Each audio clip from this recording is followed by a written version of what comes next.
Èèyàn lé èwo lẹ ṣe o ṣàlàáfíà mo bá yín. Gist tèmi wọ́n ní kábíyèsí wọ́n ní wọ́n fẹ́ ṣí school fún Queen Naomi ní Lekki o. Èèyàn lé ẹ jẹ́ ká jọ gbọ́ gist tèmi. Tó bá jẹ́ ìgbà àkọ́kọ́ tẹ̀ ń gbọ́ channel mi ọmọ yín, mo kí yín káàbọ̀ sí orí channel tèmi o. Mo máa ń sọ̀rọ̀ nípa celebrity gist and royal gist. Mo dẹ̀ máa ń sọ Yorùbá lórí channel mi, ẹ̀yin ará lé. To my old subscribers, I say thank you. My new subscribers, you are welcome. Tí ẹ bá ti subscribe, kí lẹ̀ ń dúró ṣe? Ẹ subscribe o, so that tí n bá ti post any gist ẹ máa rí. Ẹ jẹ́ ká jọ gbọ́ gist tèmi. Wọ́n ní kábíyèsí fẹ́ ṣí school fún Queen Naomi ní Lekki o. Wọ́n ní àwọn olórí. Wọ́n ní wọ́n bínú wípé kábíyèsí ń ṣe oríṣiríṣi nǹkan fún Queen Naomi o. Wọ́n ní wọn ò dá sí àwọn. Ẹ jẹ́ ká jọ gbọ́ gbogbo gist tó wà nínú ọ̀rọ̀ ti tèmi.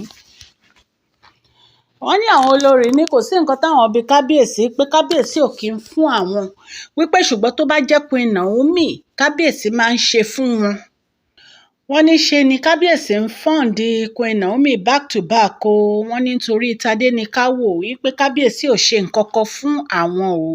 Wọ́n ní kábíyèsí ní kí Queen Naomi lọ sí tour ní Amẹ́ríkà, kó tún lọ sí tour ní Brazil, wípé kábíyèsí ò dá sáwọn, kábíyèsí ò ṣe nǹkan kan fáwọn, wípé nǹkan tí kò ti fi sí peacefulness nínú palace nìyẹn. Wípé báwo ni kábíyèsí á ṣe máa ṣe one side care. Wípé wọn ò jẹ́ kí gbogbo loving care yẹn wọn ò jẹ́ kó wọn share among themselves. Wípé kábíyèsí ń ṣe sí ojú kan ni. Wọ́n ní gbogbo international trip, wọ́n ní Queen Naomi nìkan ló ń lọ sí gbogbo bẹ̀. Wọ́n ní kábíyèsí tó yẹ kó pín láàrin ara wọn. Wọ́n ní Queen Naomi nìkan ló ń lọ sí gbogbo international trip. Wọ́n ní kábíyèsí ò ní time fáwọn, kábíyèsí ò náwó fáwọn. Ẹ wo ẹjọ́ yẹn ti pọ̀ jù, wòtòwòtò yẹn ti pọ̀ jù ẹ̀yin aráalé. Wọ́n ní kábíyèsí sáré jump nítorí pé Queen Naomi ní pé káwọn ṣí school sí Lekki. Wọ́n ní tó bá ṣe àwọn ni kábíyèsí ò ní ṣe nǹkan kan, kábíyèsí aláwọn ò ṣe. Wọ́n ní kí làwọn ṣe fún kábíyèsí tí kábíyèsí ń treat àwọn báyìí. Kí làwọn ṣe fún kábíyèsí tí kábíyèsí ò ní time fáwọn. Kí làwọn ṣe fún kábíyèsí tí tó yẹ pé kábíyèsí ò ráyè títà wọn. Àfi Queen Naomi all the time. Àwọn olórí sọ̀rọ̀ o, kì í ṣe nǹkan kékeré o ẹ̀yin èèyàn lé. Wọ́n ní nítorí pé ó jẹ́ Queen Naomi, kábíyèsí jump into that Lekki school. Wọ́n ní tó bá já wọn ni kábíyèsí ò ní ṣe. Wọ́n ní Tóbi ní problem pẹ̀lú kábíyèsí lórí 8 million. Wọ́n ní kí kábíyèsí tó dá Tóbi lóhùn, wọ́n ló ó take forever. Wọ́n ní bọ̀ tó bá jẹ́ Queen Naomi ló láwọn nídìí 8 million ni. Wọ́n ní kíá ni kábíyèsí máa kó 8 million fún wọn. Ẹ̀yin èèyàn lé. Bí a ṣe ń gbọ́ gist sí, ẹ jẹ́ ká máa gbọ́ lọ o. Wọ́n ní Dr. Elizabeth sọ̀rọ̀ o. Wípé Dr. Elizabeth ní kán má dá àwọn olórí lóhùn. Ipá láì nítẹ́lọ́rùn ni wọ́n. Wípé nǹkan tí wọ́n fẹ́ ò ní pé kí wọ́n lé Queen Naomi kúrò completely nínú picture kábíyèsí. Wọ́n ní gbogbo nǹkan tó ń sọ yẹn, wọ́n ní rubbish ní gbogbo ẹ̀. Wípé àwọn olórí wà very selfish. Wípé mọ nǹkan tí kábíyèsí ń ṣe fún wọn. Wọ́n ní tí Queen Naomi nìkan náà máa ń rí. Wípé tí kábíyèsí bá ń ṣe anything fún wọn, wọn ò ní sọ. Wípé tí Queen Naomi pé gbogbo ìgbà tí Rónkẹ́ tó ń ṣe contract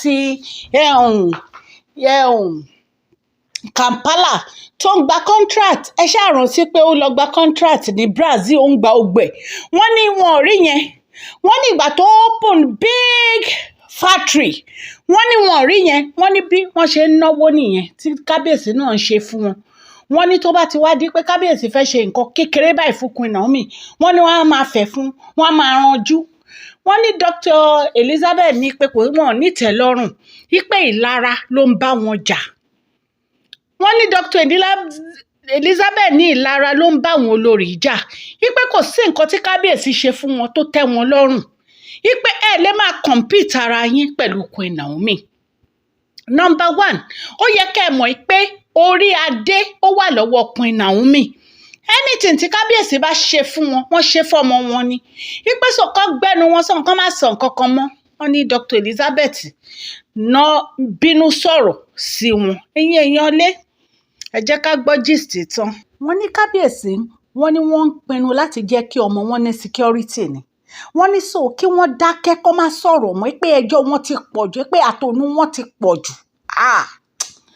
Ọlọ́run máa bá mi bless Dr. Elizabeth o, honestly. Dr. Elizabeth ti wise jù, ó ti wise jù, honestly. Dr. Elizabeth na gbogbo yín palace yín. Ẹ̀yin èèyàn lé gist tá a gbọ́ nìyí o. Ta ní ká wá sọ fún yín, ṣe náà ń jealous o.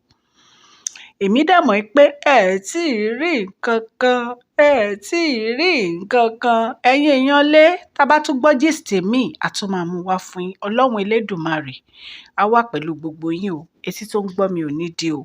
Gbogbo ọwọ́ tó ń tẹ subscribe, love, like, share. Ọwọ́ èèyàn ní kan ìsàlẹ̀ àpò. Òkè òkè lọ́lá yín á máa lọ o. Share this video, like and subscribe. God bless you all.